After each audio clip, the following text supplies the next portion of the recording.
Magandang umaga po sa inyong lahat, mga ka-safety. Okay. Yung topic ko ngayon ay tungkol sa yung darating na 2025 mid-year election.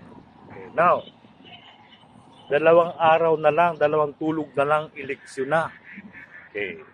Sana ho tayong lahat may napusuhan na tayo or may nagustuhan na tayong dapat natin iboto. Okay. Siguro, alam nyo na yung mga plataforma nila.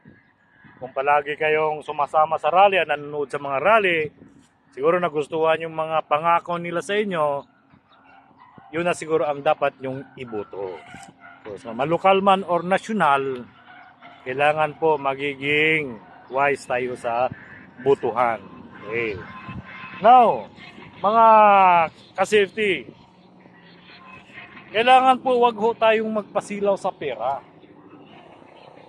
Kasi yung pera madaling maubos. Kailangan ho natin yung tiwala sa tao. Okay. So kailangan yung tiwala natin pang matagalan.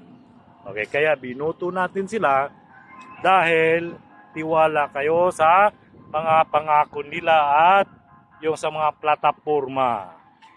Okay. Now, sa mga politician naman, sa mga politiko na tumatakbo, lokal or national man, okay? Sana ho, kung ano man yung mga pangako nyo sa mga taong bayan, kailangan tuparin nyo. Okay? Kaya binuto kayo ng yung mga taong bayan dahil nagustuhan yung plataforma nyo at saka siguro yun ang makakatulong sa taong bayan yung umahon tayo. Okay? Now naman, kailangan po natin pag kayo naman ang nahalal bilang isang may katungkulan na kayo sa gobyerno, kailangan ho magiging ano tayo, tawag nito, magiging proactive tayo palagi. Okay? Halimbawa, pag may project kayo, okay, construction man or kahit anong klaseng project. Okay? Now, kailangan po yung project natin magiging long term. Okay? Huwag ho short term. Kasi ganito yan eh. Pag yung project natin short term lang, halimbawa construction, kalsada or tulay. Okay? Ngayon, pag nasira, yun lang ang tinatawag na short term. Alam mo kung short term dahil alam nyo na yon. Ang ibig kong sabihin, kailangan yung construction natin pang matagalan, yung mga project natin, hindi daling masira. Okay. Kung nung una, nung high school pa ako, natandaan ko nung high school pa ako, may isa akong declamation sa eskwelahan namin. Ganito ho yung declamation ko. Sana maintindihan nyo ito. Okay, ganito, makinig kayo.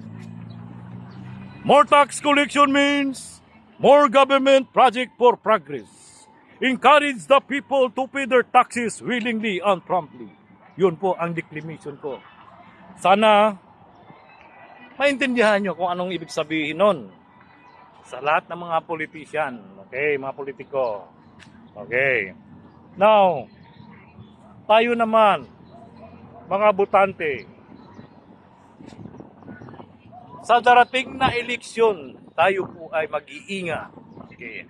Yan ang tinatawag natin na safety is our first priority. Kailangan po pa pumunta tayo sa presinto, kung saan kayong presinto buboto, kailangan magiging wise tayo. Huwag tayo magpadala sa mga, alam nyo na yon. Kailangan magiging wise na tayo. Kasi yung boto natin, huwag natin ipagpalit ng pera yung boto natin. Ang kailangan natin yung tiwala sa isang tao na pang matagalan. Now, sana kung sino man yung manalo, ito lang paalala ko again sa kung sino man yung mananalo sa darating na eleksyon, sana huwag niyong biguin yung mga taong bayan na bumoto sa iyo. Dahil may tiwala yan sa inyo. Yun lang po ang masasabi ko sa inyong lahat, mga ka-safety. Again, vote wisely.